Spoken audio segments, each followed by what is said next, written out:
जब आवे संतोष धन।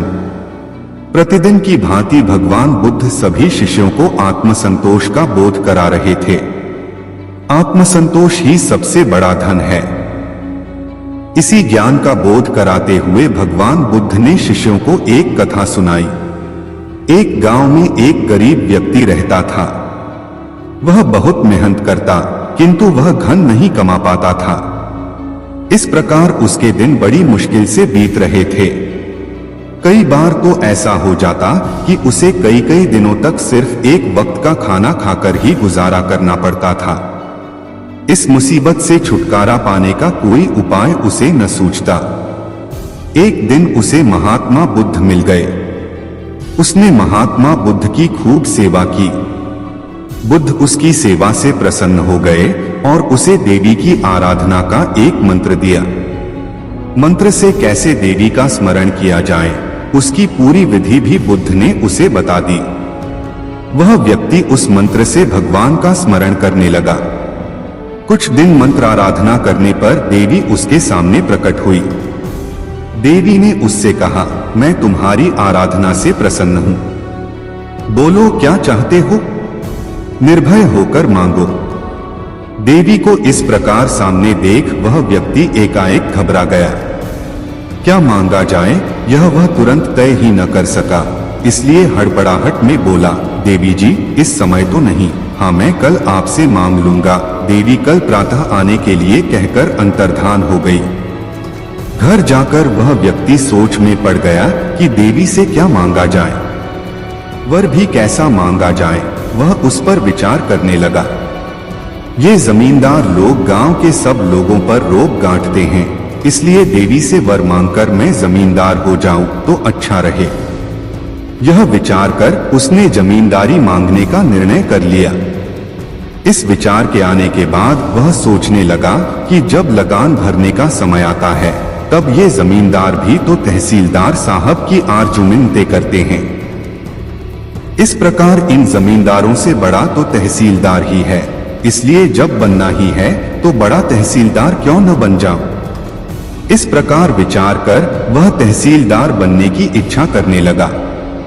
अब वह अपने इस निर्णय से खुश था, लेकिन उसके मन में विचार समाप्त नहीं हुए और कुछ देर बाद उसे जिलाधीश का ध्यान हो आया।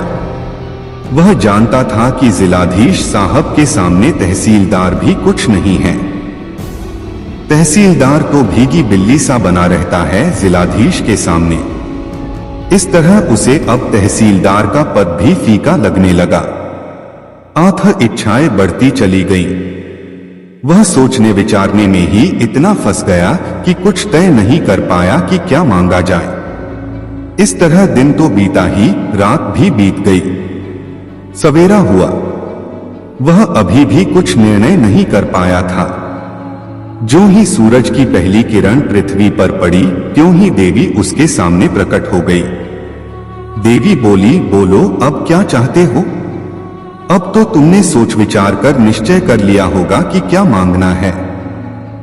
उसने हाथ जोड़कर उत्तर दिया, देवी मुझे कुछ नहीं चाहिए, मुझे तो सिर्फ आत्मसंतोष का गुण दीजिए, यही मेरे लिए पर्याप्त है। देवी ने पूछा, क्यों भाई तुमने धन दौलत क्यों नहीं मांगी। यह विनम्रता से बोला, देवी मेरे पास दौलत नहीं आई, बस आने की आशा मात्र हुई तो मुझे उसकी चिंता से रात भर नींद नहीं आई। यदि वास्तव में मुझे दौलत मिल जाएगी तो फिर नींद तो एकदम विदा ही हो जाएगी। इसलिए मैं जैसा हूं वैसा ही रहना चाहता हूं।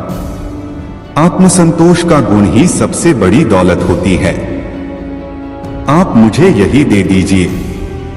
देवी ने उसे आशीर्वाद दे दिया और अंतर्धान हो गई। वह व्यक्ति पहले की तरह प्रसन्नता से अपना जीवन बिताने लगा।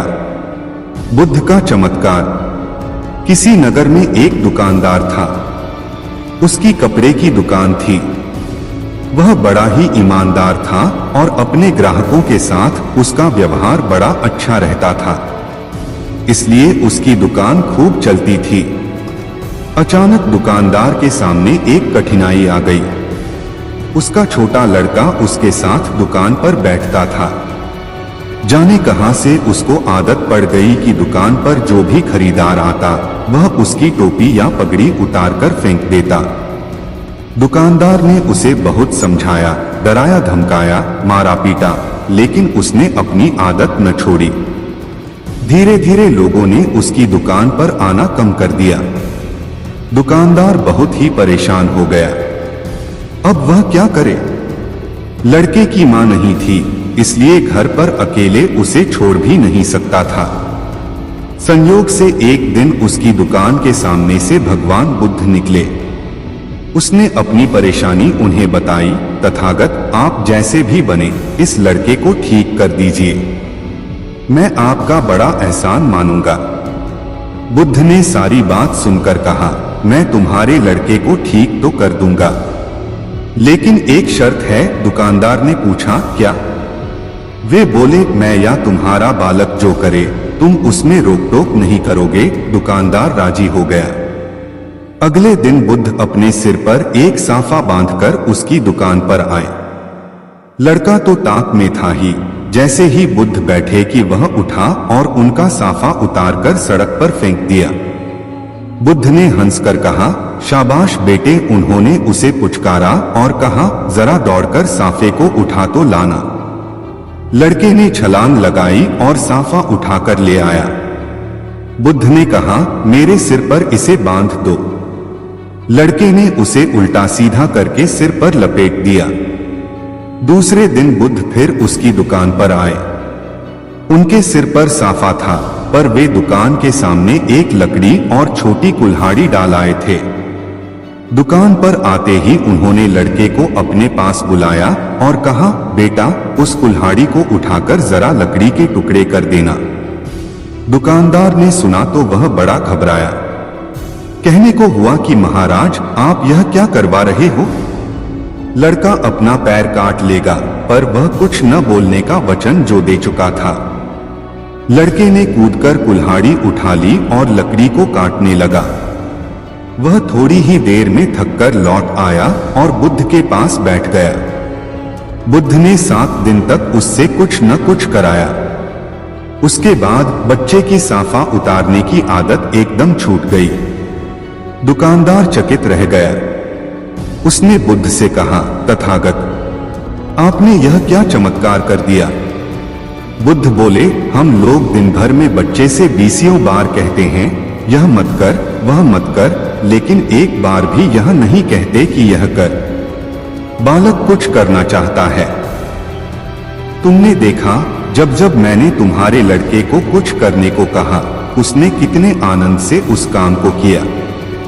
दुकानदार ने भगवान बुद्ध के चरणों में गिरकर अपनी भूल स्वीकार कर ली। उस दिन से उसका बिगड़ा बालक सुधर गया। उपकार। भगवान बुद्ध अक्सर अपने प्रिय शिष्यों को उपदेश देते समय कोई न कथा अवश्य सुनाते, ताकि उनके उपदेश सरलता से समझ सकें। ऐसी ही एक कथा भगवान बुद्ध ने अपने शिष्यों को सुनाते हुए कहा। एक स्त्री थी, उसकी आंखें चली गई। पहले एक गई, फिर दूसरी। वह बहुत परेशान रहने लगी। पति अपनी अंधी पत्नी का बोझ कब तक उठाता? वह उससे अलग रहने लगा। उसकी छोटी लड़की ने भी उससे मुंह मोड़ लिया। स्त्री हर काम के लिए पराश्रित थी, पर उसे कौन सहारा देता? ऐसी हालत में उसकी एक पुरानी सहेली उसके पास आकर रहने लगी, लेकिन उसका व्यवहार बड़ा अजीब था। वह स्त्री जब पानी मांगे तो एक बार पिला देती, दूसरी बार मांगने पर कह देती, मैं तुम्हारी नौकर नहीं हूं, उठो, घड़े से लेकर अपने आप पी लो। वह कपड़े मांगती तो एक बार दे देती, दूसरी बार मांगने पर कह देती, अलमारी में रखे हैं, जाओ अपने आप ले आओ। कभी उसका मन घूमने का होता तो एक बार साथ चली जाती, दूसरी बार जाने की बात आती तो कह देती, मुझे काम है, तुम अकेली घूम जाओ। अंधी स्त्री मन महसूस कर उठती और अपने काम करती। सच्चाई यह थी कि सहेली उसे कम प्यार नहीं करती थी और न ही काम से बचना चाहती थी। वह बार बार दया दिखाकर उसको सदा के लिए अपाहिज नहीं बनाना चाहती थी। धीरे धीरे वह स्त्री सब काम अपने आप करने लगी। उसे किसी के सहारे की जरूरत न रही। तब उसने समझा कि उसकी सहेली ने उसके ऊपर बहुत बड़ा उपकार किया है। फिर वह अंधों की एक संस्था में चली गई और वहां उसने जाने कितने असहाय भाई बहनों को अपने पैरों पर खड़ा होना सिखाया। जीने का मार्ग। समीप एक सांप रहता था। वह बड़ा ही तेज था। जो किसी गांव के समीप एक सांप रहता था वह बड़ा ही तेज थाल को जान ले लेता। सारे गांव के लोग उससे तंग आ गए। वे उसे रात दिन कोसते। आखिरकार उन्होंने उस मार्ग से निकलना ही छोड़ दिया। गांव का वह हिस्सा उजाड़ सा हो गया। एक दिन महात्मा बुद्ध भ्रमण करते हुए उस गांव में आए। लोगों ने उस सांप के उत्पात की बात उन्हें बताई। गांव वालों की बात सुनकर बुद्ध सांप के पास गए और उसे समझाते हुए बोले, यह जन्म बार बार नहीं मिलता। ऐसा जीना किस काम का कि लोग गालियां दें? सांप ने पूछा, मैं क्या करूं? बुद्ध बोले, तुम हमला करना छोड़ दो। सबके साथ प्यार का व्यवहार करो। सांप ने उनकी बात मान ली। उस दिन से वह खुले मैदान में चुपचाप पड़ा रहता। लोगों को यह मालूम हुआ तो उनका डर धीरे धीरे दूर हो गया और वे उधर से बेधड़क आने जाने लगे। अब गांव के बच्चे वहां इकट्ठे हो जाते और उसको ईंट पत्थर मारते, उसके बदन में लकड़ी चुभोते। बेचारा सांप सब कुछ सहन कर लेता। संयोग से एक दिन पुनः महात्मा उधर से निकले। उसकी बुरी हालत देखकर वे चकित रह गए। उन्होंने पूछा, अरे तुम्हें यह क्या हो गया? सांप ने सारा हाल कह सुनाया। सुनकर बुद्ध बोले, भाई मैंने तुझे काटने से रोका था लेकिन फुफकारने से तो मना नहीं किया। जो अपने तेज को प्रकट नहीं करता उसे कोई जीने नहीं देता है। सांप अब भगवान बुद्ध की बात समझ चुका था। असली बात समझी। उस दिन से उसने फुफकारना शुरू कर दिया। उसकी फुफकार सुनते ही बच्चे दूर भाग जाते। अब उन्होंने उसे सताना छोड़ दिया। सांप काटना पहले ही छोड़ चुका था, इसलिए लोगों ने उससे डरना भी बंद कर दिया था। अब वे सभी चैन से रहने लगे। लालच का फल। लालब व्यक्ति में सोचने समझने की शक्ति को क्षीण कर दे। बोले और उदाहरणार्थ एक कथा सुनाने लगे। किसी नगर में ब्राह्मणों के 4 लड़के रहते थे। वे चारों ही बड़े गरीब थे। उनमें आपस में गहरी मित्रता थी।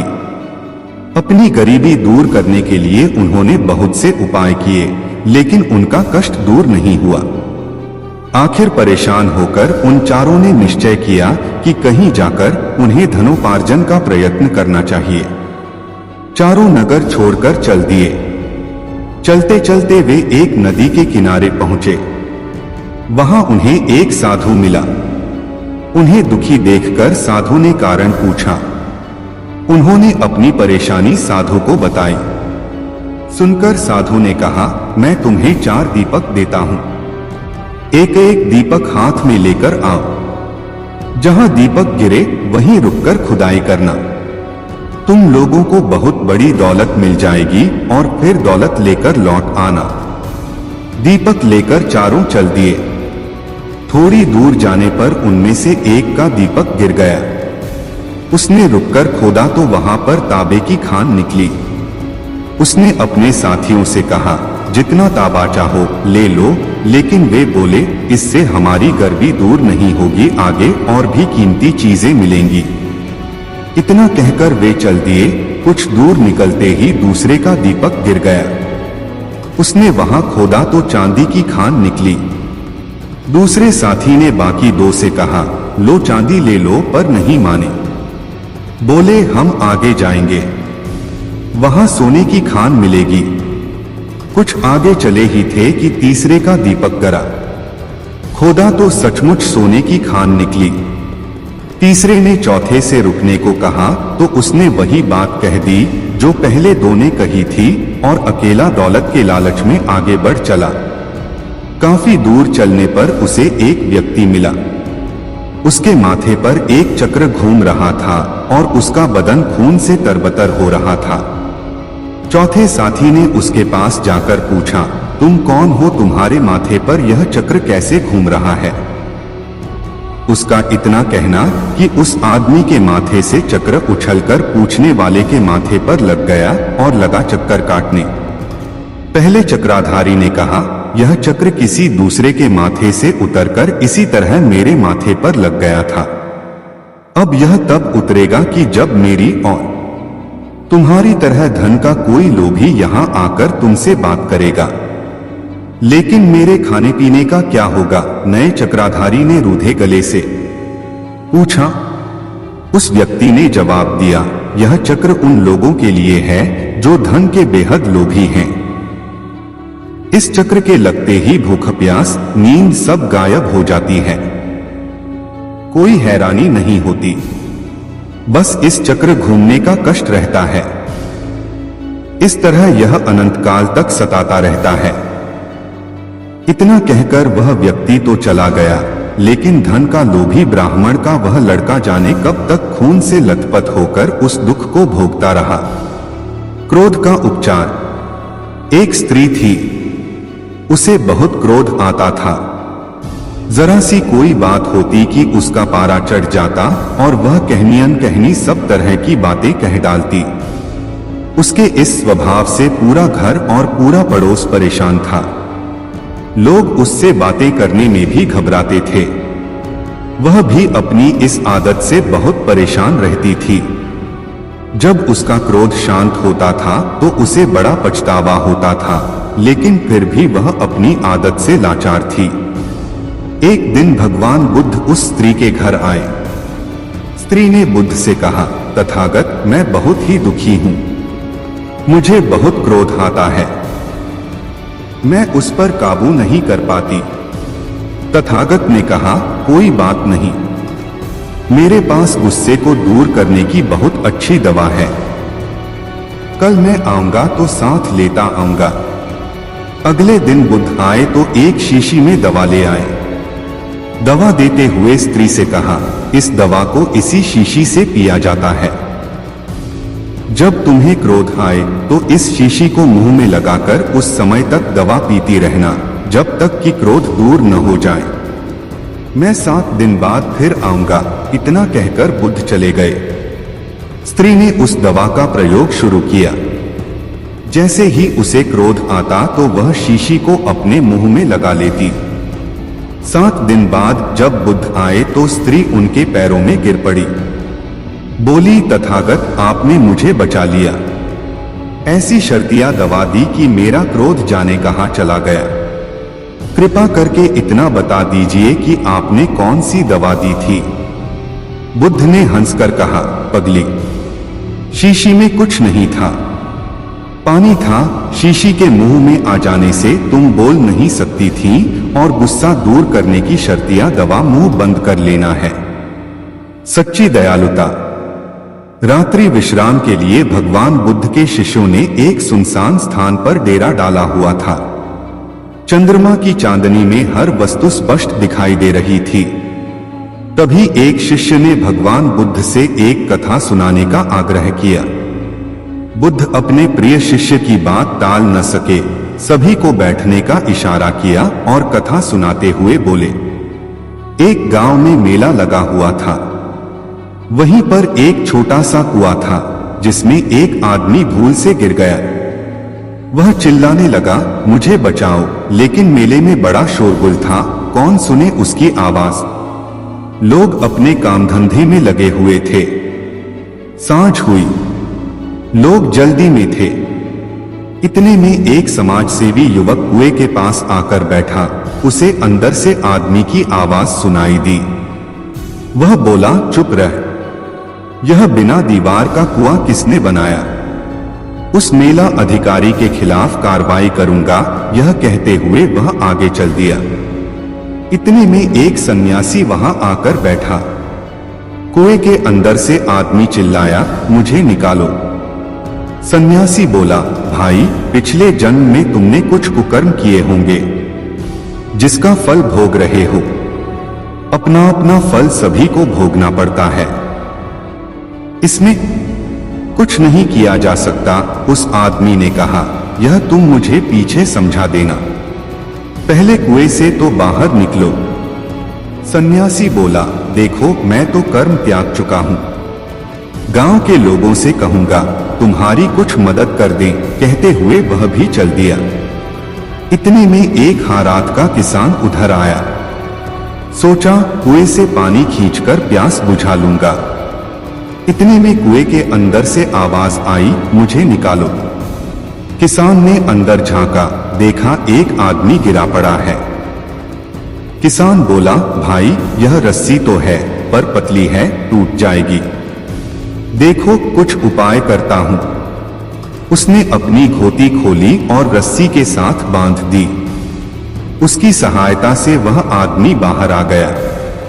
उस आदमी ने किसान के पैर पकड़ लिए और कहा, भाई, तू सच्चा धार्मिक है, सच्चा समाज सुधारक है।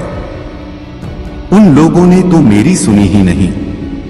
किसान बोला, भैया, मैं समाज सुधार तो कुछ जानता नहीं, पर यह जानता है कि जो दूसरों की फिक्र कर सकता है वही दयावान होता है। सभी में राम जी रहते हैं। जैसे अपनी और अपने बच्चों की फिक्र, वैसी ही दूसरों की फिक्र कर सकता है, वही दयावान होता है। उचित अवसर। भूलवश भगवान बुद्ध के एक शिष्य ने किसी अवसर को गवा दिया।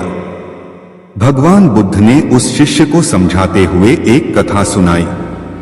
एक बार एक धोबी अपने गधे के गले में पत्थर लटकाए जंगल से गुजर रहा था। दूसरी ओर से आते हुए एक जौहरी ने देखा कि वह पत्थर दरअसल हीरा था। धोबी को उसकी कोई जानकारी नहीं थी। जौहरी ने धोबी को रोककर पूछा, क्यों भाई, यह पत्थर खरीदना चाहूं तो कितने में बेचोगे? धोबी को पहले कुछ समझ में नहीं आया। उसने सोचा, यह कोई पागल है जो पत्थर खरीद रहा है। उसने मौज में कह दिया, मैं इस पत्थर का 1 रुपया लूंगा। नहीं भाई, 8 आने में देना है तो बोलो। जौहरी 8 आने बचाने की फिराक में बोला, पर धोबी अड़ गया। जौहरी ने यह सोचकर कि थोड़ी देर में मान जाएगा, उसे आगे जाने दिया। थोड़ी दूर जाने पर एक और जौहरी पत्थर की असलियत पहचान कर धोबी से पूछ बैठा, क्यों भाई, यह पत्थर कितने में बेचोगे? धोबी फिर चौंका। इस बार उसने कहा, मैं पत्थर के 2 रुपए लूंगा। जौहरी ने 2 रुपए निकाले और पत्थर लेकर चलता बना। इतने में पहले वाला जौहरी हांफते हुए आया, बोला, भाई लो, अपना पूरा रुपया ले लो, मुझे पत्थर दे दो। धोबी ने बताया कि पत्थर तो 2 रुपए का बिक चुका। जौहरी बहुत बिगड़ा, मूर्ख, वह पत्थर नहीं लाखों का हीरा था। उसकी बात सुन धोबी हंसकर बोला, लाखों के फायदे को आपने 8 आने के लाभ के लिए छोड़ दिया। आप लोभी तो हैं ही, मूर्ख भी हैं, जो ऐसे उचित अवसर को हाथों से जाने दिया। मोक्ष का मार्ग। एक दिन दोपहर के समय राजकुमार सिद्धार्थ तपस्या कर रहे थे। उसी वन में एक गडरिया भेड़बकरियों को मारता पीटता वहां से गुजर रहा था।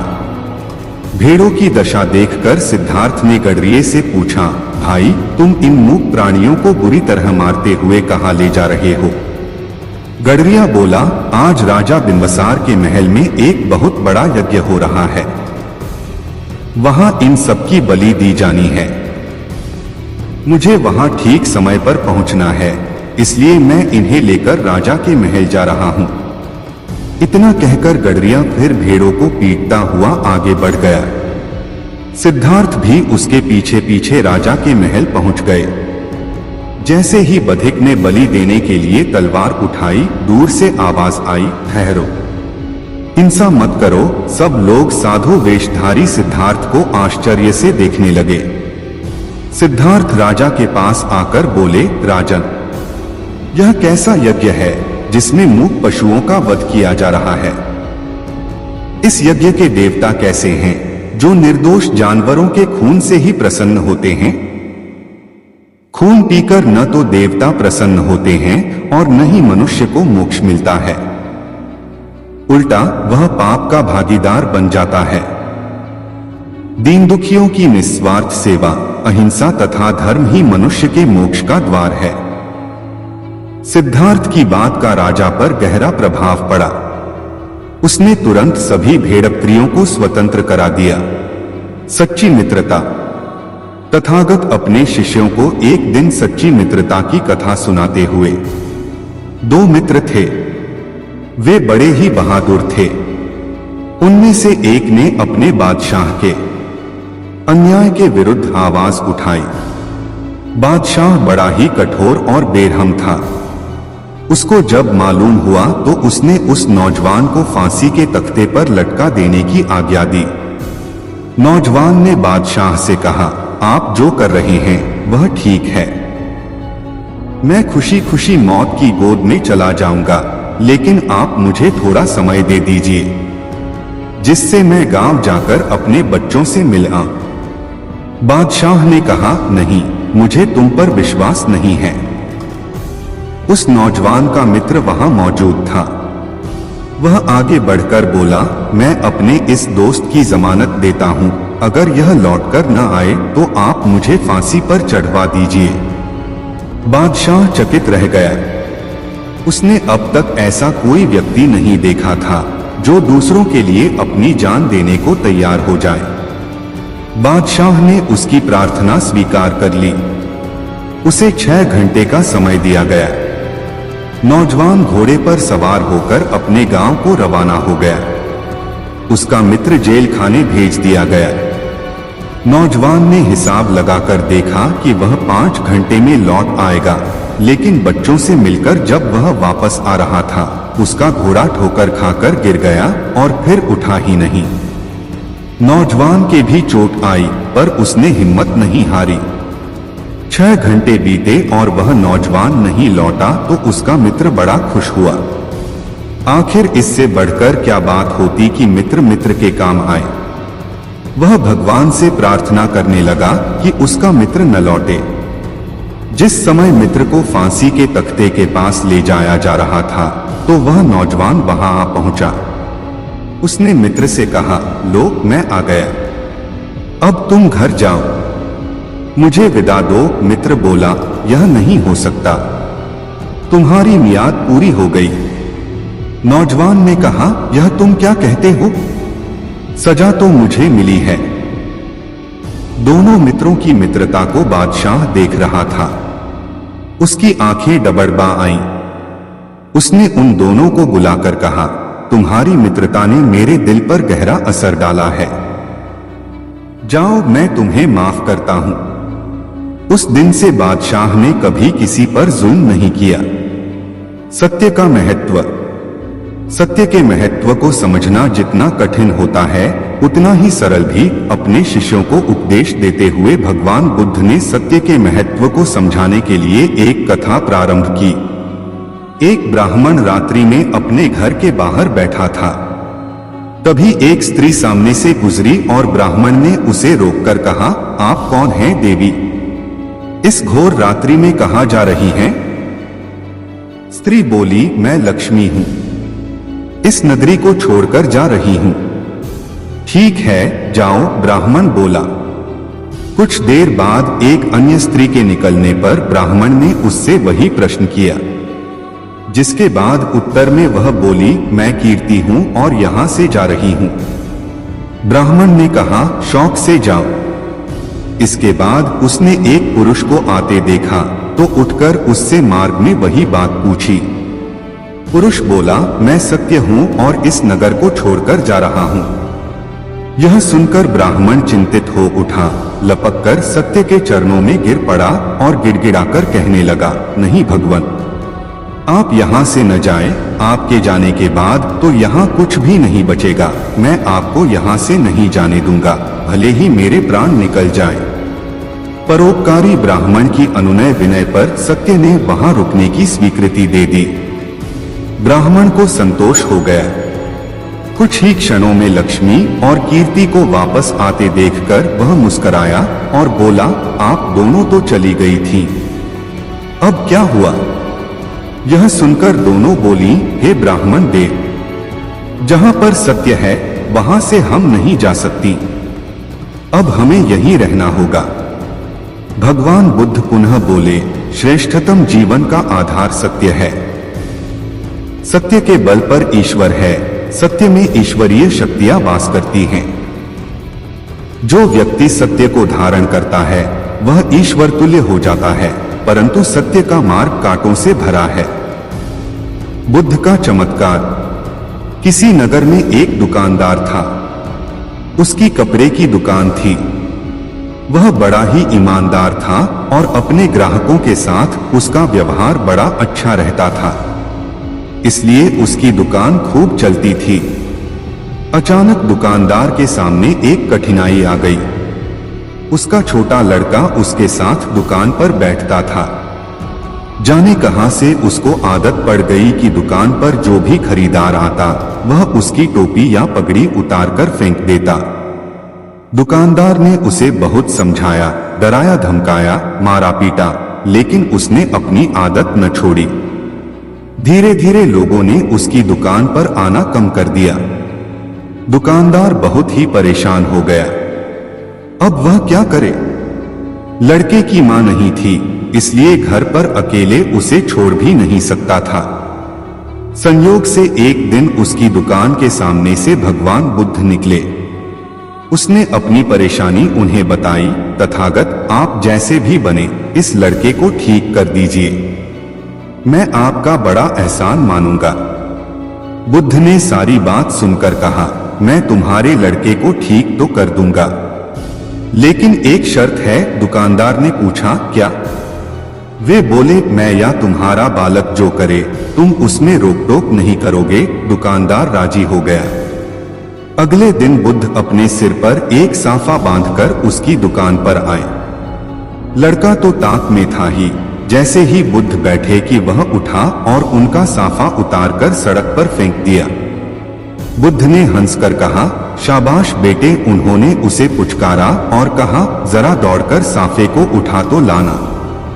लड़के ने छलांग लगाई और साफा उठाकर ले आया। बुद्ध ने कहा, मेरे सिर पर इसे बांध दो। लड़के ने उसे उल्टा सीधा करके सिर पर लपेट दिया। दूसरे दिन बुद्ध फिर उसकी दुकान पर आए। उनके सिर पर साफा था, पर वे दुकान के सामने एक लकड़ी और छोटी कुल्हाड़ी डाल आए थे। दुकान पर आते ही उन्होंने लड़के को अपने पास बुलाया और कहा, बेटा, उस कुल्हाड़ी को उठाकर जरा लकड़ी के टुकड़े कर देना।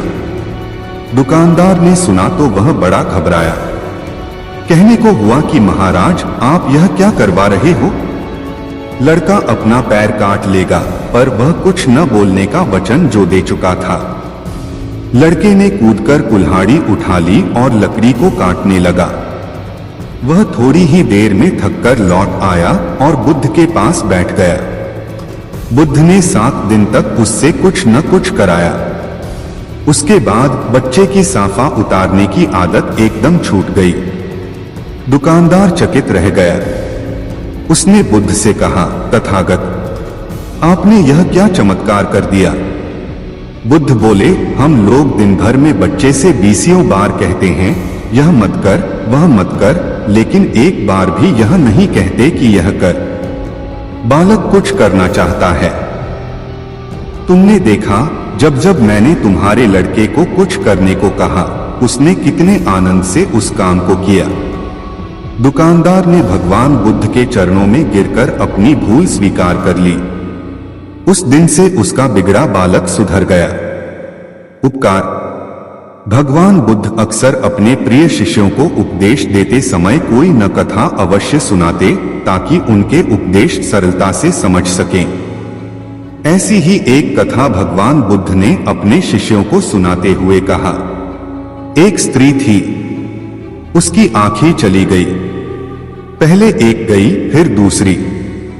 वह बहुत परेशान रहने लगी।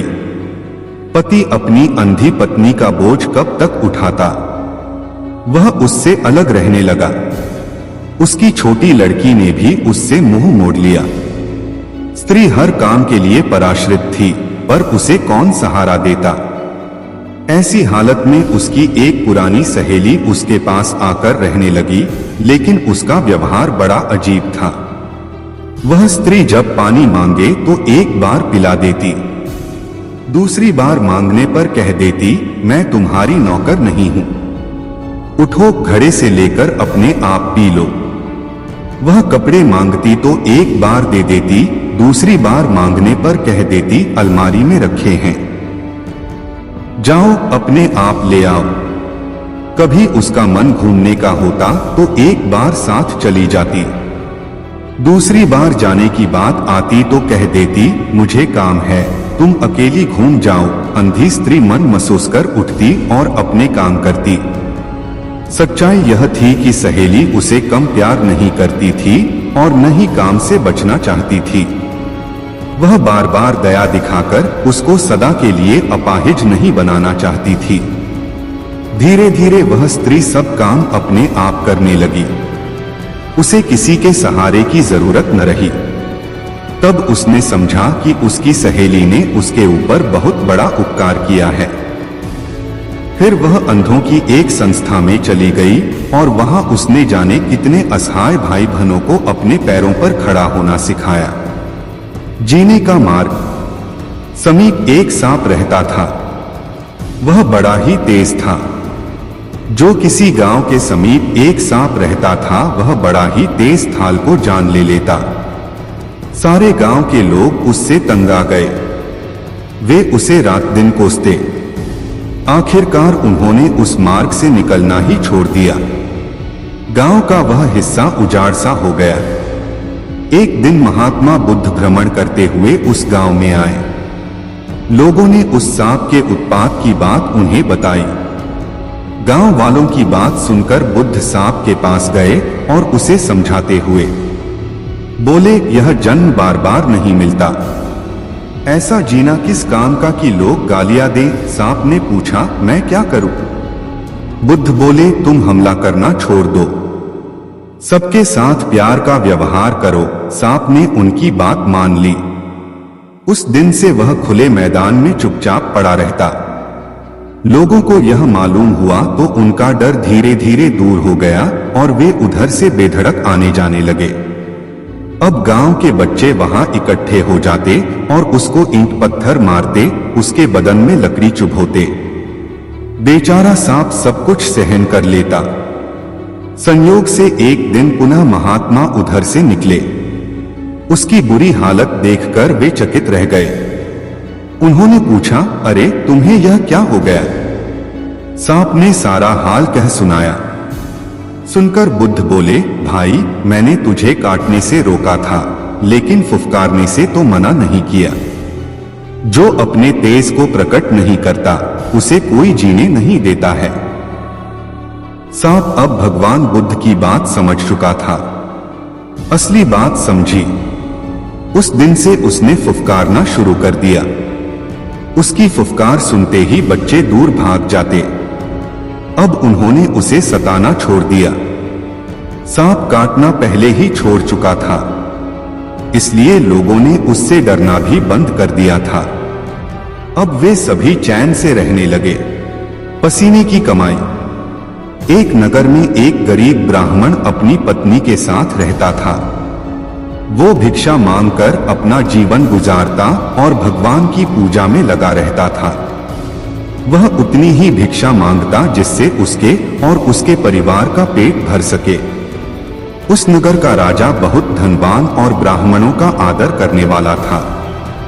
राजा किसी भी ब्राह्मण को अपने महल से खाली हाथ नहीं जाने देता था।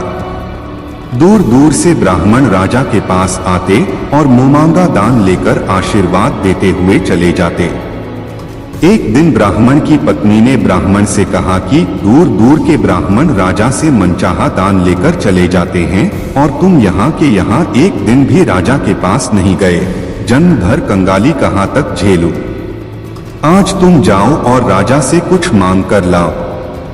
ब्राह्मण ने अपनी पत्नी को समझाते हुए कहा, तू तो बाबरी है, हमें धन की क्या जरूरत?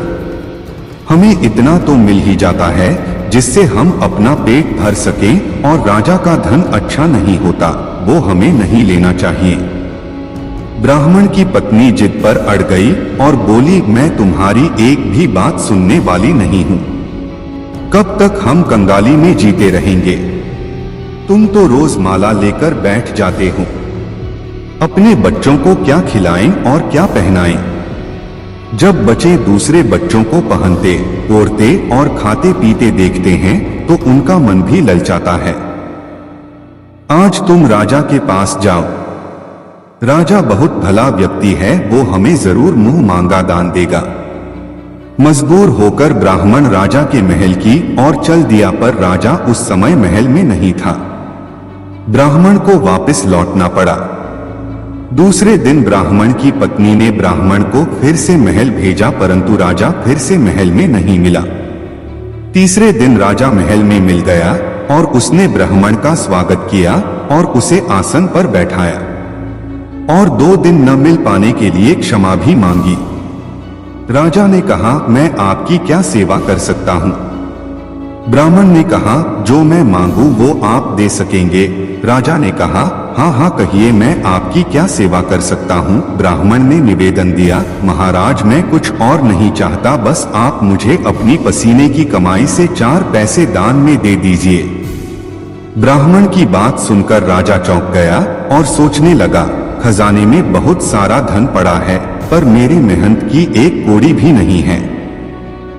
राजा ने ब्राह्मण से कहा, आप मुझे 1 दिन का समय दे, मैं कल आपको आपका मुंह मांगा दान दे दूंगा। ब्राह्मण को जब खाली हाथ देखा तो पत्नी बोली, क्या हुआ? राजा ने कुछ नहीं दिया। ब्राह्मण बोला, राजा ने कल देने के लिए कहा है।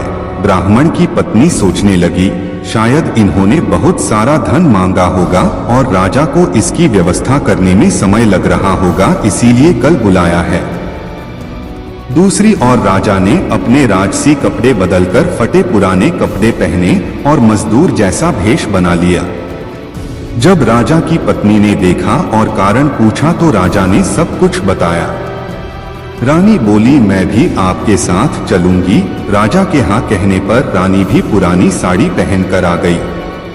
इस प्रकार राजा रानी मजदूरी की तलाश में शहर निकले।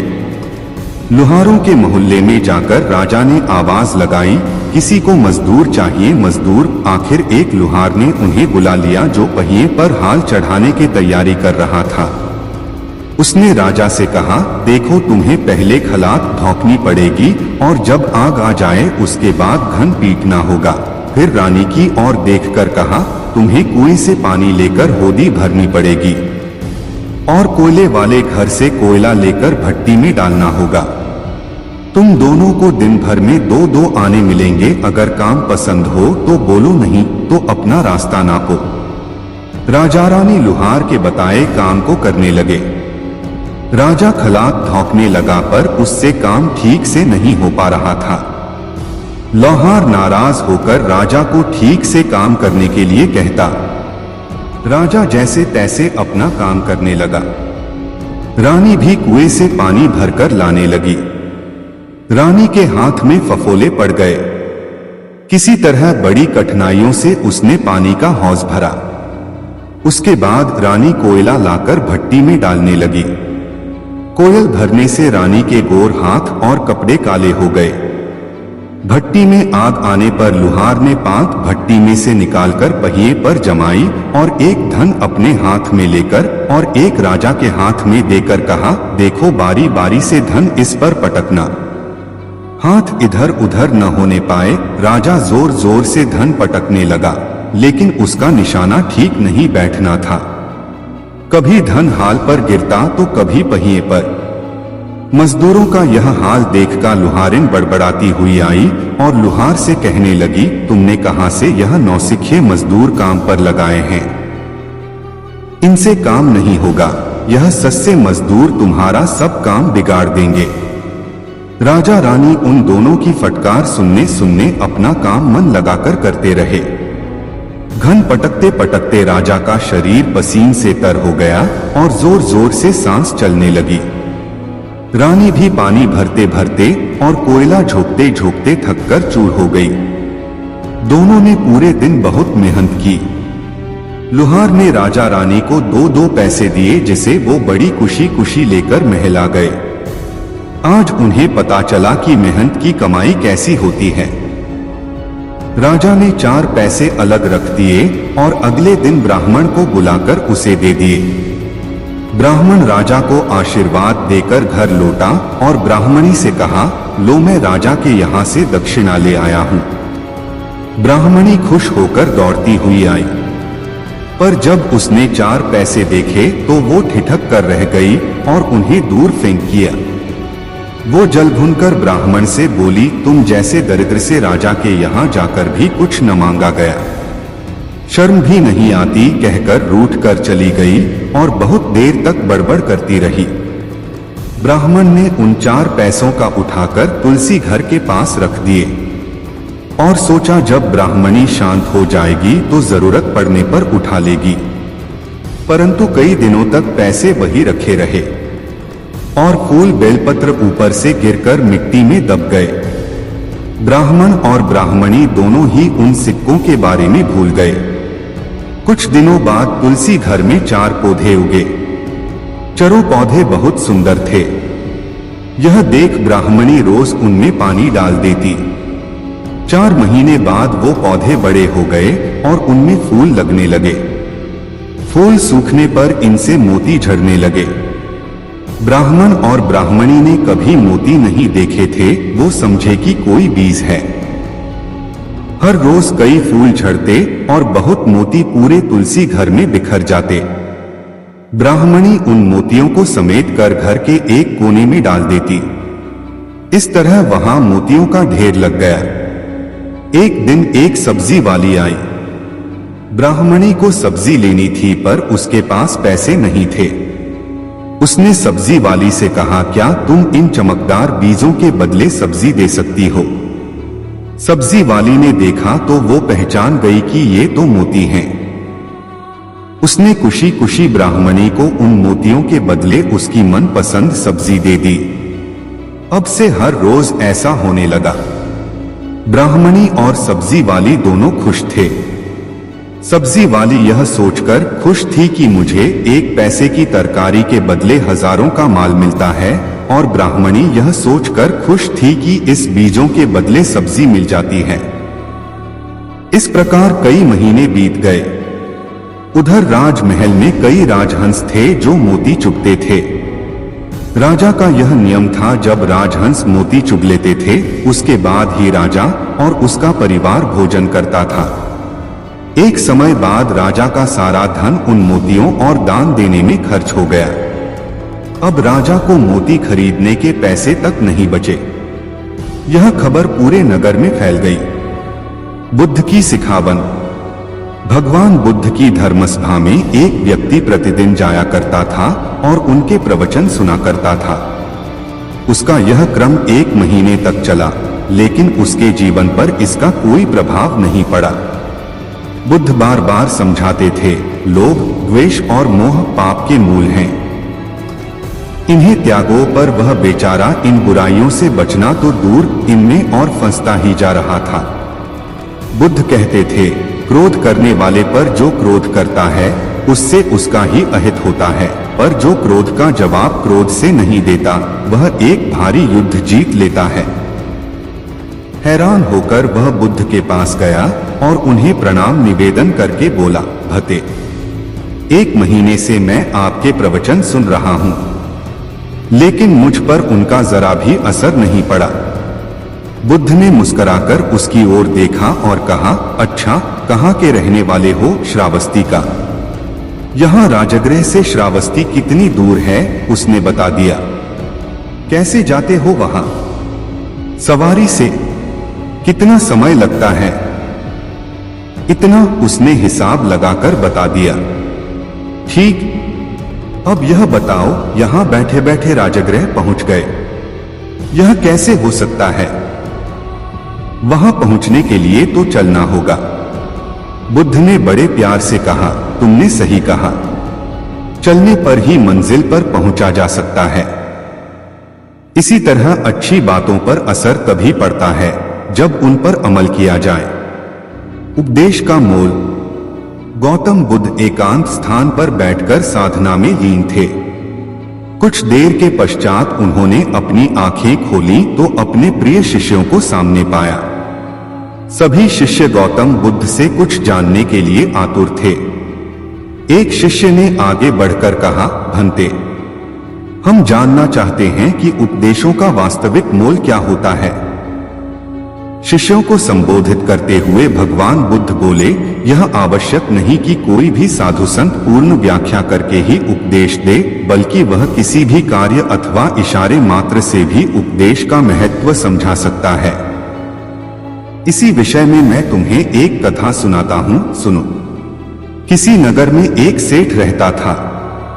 उसके पास अपार धन था। उसका व्यापार दूर दूर तक फैला हुआ था। एक दिन एक साधु उसके दरवाजे पर भिक्षा मांगने के लिए आया। सेठ ने उसे भिक्षा दे दी। भिक्षा लेकर जब साधु जाने लगा तो सेठ ने उसे रोककर कहा, महाराज, मुझे कुछ उपदेश तो देते जाइए। साधु ने उसकी ओर देखा और बोला, हफ्ते भर बाद आज ही के दिन मैं फिर आऊंगा, तब उपदेश दूंगा। अपने वादे के अनुसार अगले हफ्ते साधु आया। सेठ तो उसकी राह ही देख रहा था। उसने उसे देने के लिए तरह तरह के पकवान तैयार करवा रखे थे। साधु ने उसके आगे अपना कमंडल कर दिया, लेकिन सेठ जैसे ही उसमें कुछ पकवान डालने को हुआ कि उसका हाथ वहीं का वहीं रुक गया। बोला, स्वामी जी, इसमें तो कूड़ा है। तो साधु ने प्रश्न भरी निगाह से उसकी ओर देखा। सेठ ने कहा, इसे साफ कर दीजिए। साधु ने उसे झाड़कर पोंछ दिया। सेठ ने उसमें खाने की चीजें डाल दी। भिक्षा लेकर साधु जाने लगा तो सेठ ने कहा, महाराज, आप तो जा रहे, क्या भूल गए कि आज आपने मुझे उपदेश देने का वचन दिया था? साधु बोला, अरे, क्या तुम्हें उपदेश नहीं मिला? तो सुनो, मेरे कमंडल में जब गंदगी थी तो तुमने उसमें खाने की चीजें नहीं डाली, उसे साफ करा लिया। इसी तरह तुम्हारे अंदर काम, क्रोध, लोभ, मोह आदि जाने कितनी बुराइयां भरी पड़ी हैं। पहले उन्हें साफ करो, तब कुछ पा सकोगे। तब सेठ को साधु के उपदेश का मोल समझ में आया और उसने उसको अपने जीवन में ढालने का प्रयत्न किया। आलस का फल। गौतम बुद्ध के प्रिय शिष्यों में एक ऐसा भी था जो बहुत आलसी था, परंतु वे उसे भी उतना ही स्नेह करते जितना अन्य शिष्यों को। एक दिन गौतम बुद्ध ने उस शिष्य को एक कथा सुनाते हुए कहा, किसी गांव में एक ब्राह्मण रहा करता था। वह बड़ा भला आदमी था, लेकिन साथ ही काम को टाला करता था। वह यह मानकर चलता था कि जो कुछ होता है भाग्य से होता है। वह अपने हाथ पैर नहीं हिलाता था। वह बहुत आलसी था। एक दिन एक साधु उसके घर आया। ब्राह्मण और उसकी घरवाली ने उसका खूब आदर सत्कार किया। साधु ने चलते समय खुश होकर ब्राह्मण से कहा, तुम बहुत गरीब हो, लो, मैं तुम्हें पारस पथरी देता हूं। 7 दिन के बाद मैं आऊंगा और इसे ले जाऊंगा। इस बीच तुम जितना सोना बनाना चाहो बना लेना। ब्राह्मण ने पथरी ले ली। साधु चला गया। उसके जाने के पश्चात ब्राह्मण ने घर में लोहा खोजा। उसे बहुत थोड़ा लोहा मिला। वह उसी को सोना बनाकर बेच आया और कुछ सामान खरीद लाया। अगले दिन स्त्री के बहुत जोर देने पर लोहा खरीदने बाजार में गया तो लोहा कुछ महंगा था। वह घर लौट आया। 2-3 दिन बाद फिर वह बाजार गया तो पता चला कि लोहा अब पहले से भी महंगा हो गया है। कोई बात नहीं, उसने सोचा, 1-2 दिन में भाव जरूर नीचे आ जाएगा, तभी खरीदेंगे। किंतु लोहा सस्ता नहीं हुआ और दिन बीतते गए। 8वें दिन साधु आया और उसने अपनी पथरी मांगी तो ब्राह्मण ने कहा, महाराज, मेरा तो सारा समय यूं ही निकल गया। अभी तो मैं कुछ भी सोना नहीं बना पाया। आप कृपा करके इस पथरी को कुछ दिन मेरे पास और छोड़ दीजिए। लेकिन साधु राजी नहीं हुआ। उसने कहा, तुम जैसा आदमी जीवन में कुछ नहीं कर सकता। तुम्हारी जगह और कोई होता तो कुछ का कुछ कर डालता। जो आदमी समय का उपयोग नहीं जानता वह कभी सफल नहीं होता। ब्राह्मण पछताने लगा, पर अब क्या हो सकता था। साधु पथरी लेकर जा चुका था। उसे अपने आलस और भाग्य पर जरूरत से ज्यादा यकीन की कीमत चुकानी पड़ी। इसलिए कहा जाता है कि आलस आदमी का सबसे बड़ा दुश्मन होता है। शिष्य अब बुद्ध के कहने का तात्पर्य समझ चुका था। उसने कसम खाई कि वह आज के बाद आलस को त्याग देगा। इसके पश्चात उसने कभी आलस नहीं किया। सांच को आंच नहीं। एक दिन भगवान बुद्ध अपने शिष्यों को सच का उपदेश दे रहे थे। सच्चाई पर आधारित कथा सुनाते हुए भगवान बुद्ध बोले, किसी नगर में एक जुलाहा रहता था। वह बहुत बढ़िया कंबल तैयार करता था। एक दिन उसने एक साहूकार को 2 कंबल दिए। साहूकार ने 2 दिन बाद उनका दाम ले जाने को कहा। साहूकार दिखाने को तो धर्म क्रम करता था, माथे पर तिलक लगाता था, लेकिन मन उसका मैला था। वह अपना रोजगार छलकपट से चलाता था। 2 दिन बाद जुलाहा अपना पैसा लेने आया तो साहूकार ने कहा, मेरे यहाँ आग लग गई, उसमें दोनों कंबल जल गए, तो अब मैं दाम क्यों दूं? जुलाहा बोला, यह नहीं हो सकता। मेरा धंधा सच्चाई पर चलता है और सच में कभी आग नहीं लग सकती। जुलाहे के कंधे पर एक कंबल पड़ा था। उसे सामने करते हुए उसने कहा, यह लो, लगाओ इसमें आग। साहूकार बोला, मेरे यहाँ कंबलों के पास मिट्टी का तेल रखा था। कंबल उसमें भीग गए थे, इसलिए जल गए। जुलाहे ने कहा, तो इसे भी मिट्टी के तेल में भिगो लो। काफी लोग वहां इकट्ठे हो गए। सबके सामने कंबल को मिट्टी के तेल में भिगोकर आग लगा दी गई। लोगों ने देखा कि तेल जल गया, लेकिन कंबल जैसा था वैसा बना रहा। जुलाहे ने कहा, याद रखो, सांच को आंच नहीं। साहूकार ने लज्जा से सिर झुका लिया और जुलाहे के पैसे चुका दिए। सच ही कहा है कि जिसके साथ सच होता है उसका साथ तो भगवान भी नहीं छोड़ता। पसीने की कमाई। एक दिन बुद्ध भ्रमण करते हुए एक गांव में जा पहुंचे। उनका नाम सुनकर एक सेठ उनके पास आया। महात्मा बुद्ध के लिए तरह तरह के स्वादिष्ट भोजन का थाल लाया था। बुद्ध ने थाल की ओर देखा और खाना खाने से इनकार कर दिया। इतने में एक लुहार वहां आया। वह जौ की 2 रूखी रोटियां लाया था। बुद्ध ने वे रोटियां ले ली और बड़े आनंद के साथ खाने लगे। सेठ ने आश्चर्य से बुद्ध की ओर देखा। उसे बड़ा बुरा लगा। कहाँ वह, कहाँ लुहार, कहाँ उसका लाया भोजन और कहाँ लुहार की 2 मोटी मोटी रोटियां। जब बुद्ध भोजन कर रहे थे तो सेठ से न रहा गया। उसने कहा, महाराज, यह कहाँ का न्याय है कि मैं पहले खाना लाया और इतना बढ़िया लाया, पर आपने उसे लेने से इनकार कर दिया और इस लुहार की रूखी रोटियों को प्रेम से खा रहे हैं। बुद्ध थोड़ा रुके, फिर बोले, इस लुहार की कमाई अपनी मेहनत की कमाई है, पवित्र कमाई है, जबकि तेरी कमाई तेरे पसीने की नहीं है, उसे पवित्र नहीं कहा जा सकता। सेठ ने कहा, नहीं जी, ऐसा नहीं है। बुद्ध ने कहा, तो स्वयं ही देख लो। इतना सुनकर बुद्ध ने लुहार की लाई रोटी को एक हाथ में और सेठ के मालपुए को दूसरे हाथ के बीच रखकर निचोड़ा तो लुहार द्वारा लाई गई रोटी को निचोड़ने पर दूध की धार निकली और सेठ द्वारा लाए गए मालपुए को निचोड़ने पर रक्त निकला। सेठ को काटो तो खून नहीं। वह लज्जा से सिर झुकाकर अपना थाल लेकर चला गया। इसलिए कहा जाता है कि मेहनत की रोटी भी हराम के कई पकवानों से अच्छी होती है। एक एक पल एक एक युग के समान हो गया। वह चाहता था कि कैसे भी शाम हो जाए।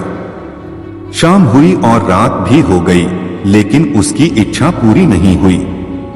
मोहरे मिलना तो दूर, हाथ में आई मोहर भी चली गई। वह सिर धुनने लगा। तभी आकाशवाणी हुई, सेठ याद रख, त्याग फलता है, लोभ छलता है। कथा सुनकर शिष्य त्याग और लोभ का मर्म जान गए। मेहनती किसान। बहुत समय पहले की बात है। रामपुरी नगरी में एक गरीब किसान रमेश और अपनी पत्नी सुनीता के साथ रहता था। उसकी फसल पूरे गांव में सबसे अच्छी होती थी। वह फसल उगाने के साथ साथ सब्जियां भी बेचा करता था। दिन भर खेत में काम करता और शाम को सब्जियां बेचता।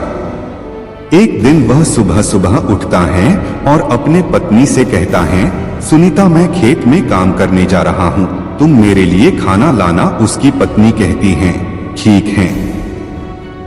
वह अपने खेत में काम करने के लिए चला जाता है। खेत में काम कर ही रहा था, तभी उसे दो आदमी अपनी मेड़ पर आते हुए दिखाई देते हैं। वह उस गांव के जमींदार थे।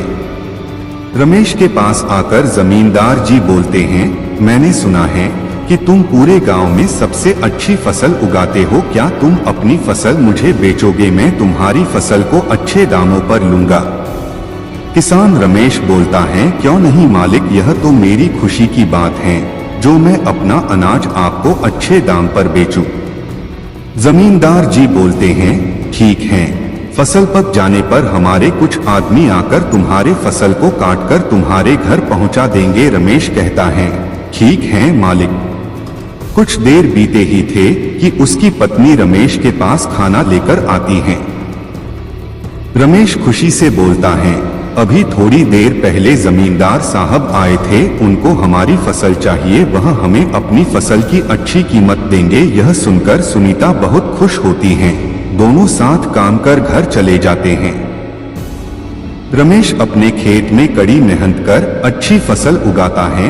उसकी फसल सोने जैसे चमक रही थी। यह देखकर वह बहुत खुश होता है, क्योंकि इस बार उसे फसल की अच्छे दाम मिलेंगे। फसल पककर तैयार हो जाती है।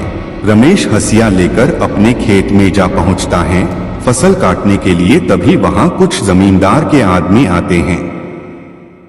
वह भी फसल कटाई करने में उसकी मदद करते हैं। कुछ समय बाद फसल की कटाई कर अनाज निकल जाता है और अनाज की बोरी बनाकर रमेश के घर पहुंचा दिया जाता है। जमींदार के आदमी रमेश से कहता है, मालिक के आदमी आएंगे कल, वो तुम्हारी अनाज को ले जाएंगे।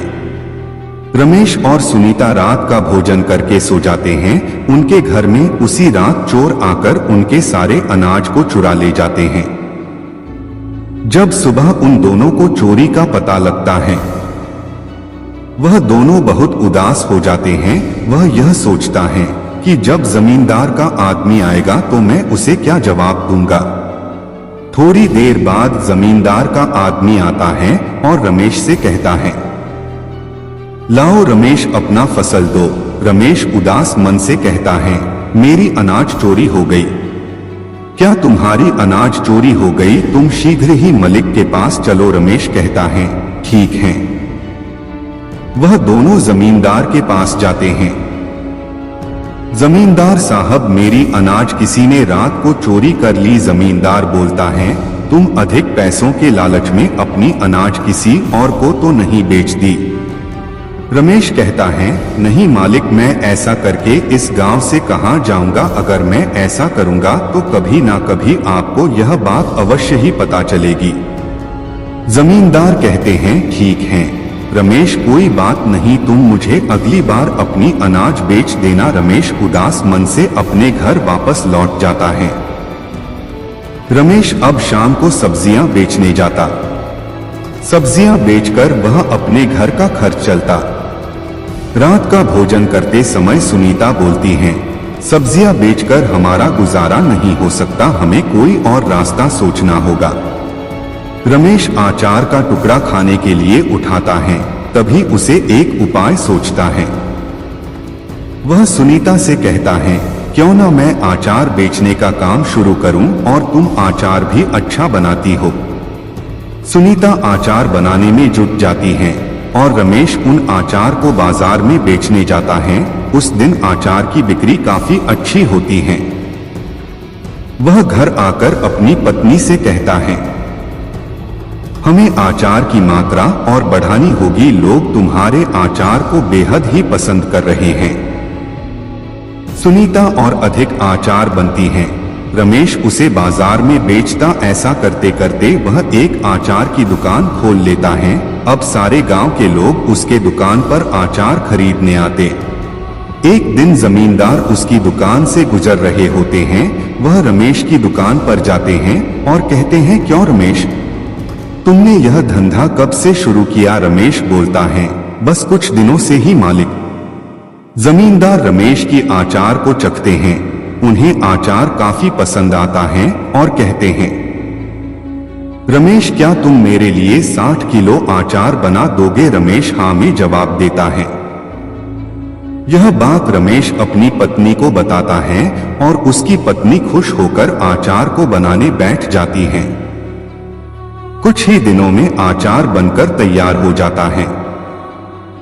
रमेश की पत्नी बोलती है कि कहीं फिर से हमारे घर में चोरी ना हो जाए, हमें कुछ सोचना चाहिए। रमेश कुछ देर सोचता है और कहता है, तुम चिंता ना करो, इसके लिए मेरे पास एक उपाय है। वह आचार को मटके में रख देता है और एक मटके में मिर्च भरकर दरवाजे के ऊपर रख देता है। इस बार फिर चोर उसके घर में चोरी करने आते हैं। चोर घर में घुसते ही दर्द से चिल्लाने लगते हैं क्योंकि उनकी आंख में मिर्ची जल रही थी। तभी वहां रमेश और उसकी पत्नी पहुंचते हैं। रमेश पूछता है, तुम हमारे घर में चोरी क्यों कर रहे हो? बहुत डांट फटकार के बाद वह चोर बोलते हैं, हम तुम्हारे घर में चोरी किसी के कहने पर कर रहे हैं। रमेश पूछता है, वह कौन है? चोर दर्द के कारण रमेश से कहते हैं, वह आदमी जमींदार का आदमी है, उसी ने तुम्हारे घर में चोरी करने के लिए कहा। अगली सुबह रमेश जमींदार के घर पहुंच जाता है। वह सारी बात जमींदार को बताता है। जमींदार अपने आदमी को बुलाते हैं। आदमी अपनी गलती की माफी मांगने लगता है। जमींदार कहते हैं, माफी हमसे नहीं, रमेश से मांगो। रमेश कहता है, मैं माफ नहीं करूंगा, तुम जैसे आदमी तो पुलिस के हवाले कर देना चाहिए। और वह ऐसा ही करता है। कुछ देर बाद आचार का सारा डिब्बा जमींदार के घर पहुंचा दिया जाता है। जमींदार बहुत खुश होते हैं रमेश की ईमानदारी पर। वह रमेश को आचार के बदले काफी अच्छे पैसे देते हैं। रमेश उनको धन्यवाद करता है और वह अपने घर चला जाता है। अब रमेश को अपनी फसल के अच्छे दाम मिल रहे थे और उसके पास अब अच्छा कारोबार भी था। अब वह अपने जीवन को खुशी खुशी जी रहा था। बुद्ध की सिखावन। भगवान बुद्ध की धर्मसभा में एक व्यक्ति प्रतिदिन जाया करता था और उनके प्रवचन सुना करता था। उसका यह क्रम 1 महीने तक चला, लेकिन उसके जीवन पर इसका कोई प्रभाव नहीं पड़ा। बुद्ध बार बार समझाते थे, लोभ, द्वेष और मोह पाप के मूल हैं। इन्हें त्यागो, पर वह बेचारा इन बुराइयों से बचना तो दूर, इनमें और फंसता ही जा रहा था। बुद्ध कहते थे, क्रोध करने वाले पर जो क्रोध करता है उससे उसका ही अहित होता है, पर जो क्रोध का जवाब क्रोध से नहीं देता वह एक भारी युद्ध जीत लेता है। हैरान होकर वह बुद्ध के पास गया और उन्हें प्रणाम निवेदन करके बोला, भते, 1 महीने से मैं आपके प्रवचन सुन रहा हूं, लेकिन मुझ पर उनका जरा भी असर नहीं पड़ा। बुद्ध ने मुस्कुराकर उसकी ओर देखा और कहा, अच्छा, कहाँ के रहने वाले हो? श्रावस्ती का। यहाँ राजगृह से श्रावस्ती कितनी दूर है? उसने बता दिया। कैसे जाते हो वहां? सवारी से। कितना समय लगता है? इतना, उसने हिसाब लगाकर बता दिया। ठीक, अब यह बताओ, यहां बैठे बैठे राजगृह पहुंच गए, यह कैसे हो सकता है? वहां पहुंचने के लिए तो चलना होगा। बुद्ध ने बड़े प्यार से कहा, तुमने सही कहा, चलने पर ही मंजिल पर पहुंचा जा सकता है। इसी तरह अच्छी बातों पर असर तभी पड़ता है जब उन पर अमल किया जाए। उपदेश का मोल। गौतम बुद्ध एकांत स्थान पर बैठकर साधना में लीन थे। कुछ देर के पश्चात उन्होंने अपनी आंखें खोली तो अपने प्रिय शिष्यों को सामने पाया। सभी शिष्य गौतम बुद्ध से कुछ जानने के लिए आतुर थे। एक शिष्य ने आगे बढ़कर कहा, भंते, हम जानना चाहते हैं कि उपदेशों का वास्तविक मोल क्या होता है। शिष्यों को संबोधित करते हुए भगवान बुद्ध बोले, यह आवश्यक नहीं कि कोई भी साधु संत पूर्ण व्याख्या करके ही उपदेश दे, बल्कि वह किसी भी कार्य अथवा इशारे मात्र से भी उपदेश का महत्व समझा सकता है। इसी विषय में मैं तुम्हें एक कथा सुनाता हूँ, सुनो। किसी नगर में एक सेठ रहता था। उसके पास अपार धन था। उसका व्यापार दूर दूर तक फैला हुआ था। एक दिन एक साधु उसके दरवाजे पर भिक्षा मांगने के लिए आया। सेठ ने उसे भिक्षा दे दी। भिक्षा लेकर जब साधु जाने लगा तो सेठ ने उसे रोककर कहा, महाराज, मुझे कुछ उपदेश तो देते जाइए। साधु ने उसकी ओर देखा और बोला, हफ्ते भर बाद आज ही के दिन मैं फिर आऊंगा, तब उपदेश दूंगा। अपने वादे के अनुसार अगले हफ्ते साधु आया। सेठ तो उसकी राह ही देख रहा था। उसने उसे देने के लिए तरह तरह के पकवान तैयार करवा रखे थे। साधु ने उसके आगे अपना कमंडल कर दिया, लेकिन सेठ जैसे ही उसमें कुछ पकवान डालने को हुआ कि उसका हाथ वहीं का वहीं रुक गया। बोला, स्वामी जी, इसमें तो कूड़ा है। तो साधु ने प्रश्न भरी निगाह से उसकी ओर देखा। सेठ ने कहा, इसे साफ कर दीजिए। साधु ने उसे झाड़कर पोंछ दिया। सेठ ने उसमें खाने की चीजें डाल दी। भिक्षा लेकर साधु जाने लगा तो सेठ ने कहा, महाराज, आप तो जा रहे, क्या भूल गए कि आज आपने मुझे उपदेश देने का वचन दिया था? साधु बोला, अरे, क्या तुम्हें उपदेश नहीं मिला? तो सुनो, मेरे कमंडल में जब गंदगी थी तो तुमने उसमें खाने की चीजें नहीं डाली, उसे साफ करा लिया। इसी तरह तुम्हारे अंदर काम, क्रोध, लोभ, मोह आदि जाने कितनी बुराइयां भरी पड़ी हैं। पहले उन्हें साफ करो, तब कुछ पा सकोगे। तब सेठ को साधु के उपदेश का मोल समझ में आया और उसने उसको अपने जीवन में ढालने का प्रयत्न किया। आलस का फल। गौतम तम बुद्ध के प्रिय शिष्यों में एक ऐसा भी था जो बहुत आलसी था, परंतु वे उसे भी उतना ही स्नेह करते जितना अन्य शिष्यों को। एक दिन गौतम बुद्ध ने उस शिष्य को एक कथा सुनाते हुए कहा, किसी गांव में एक ब्राह्मण रहा करता था। वह बड़ा भला आदमी था, लेकिन साथ ही काम को टाला करता था। वह यह मानकर चलता था कि जो कुछ होता है भाग्य से होता है। वह अपने हाथ पैर नहीं हिलाता था।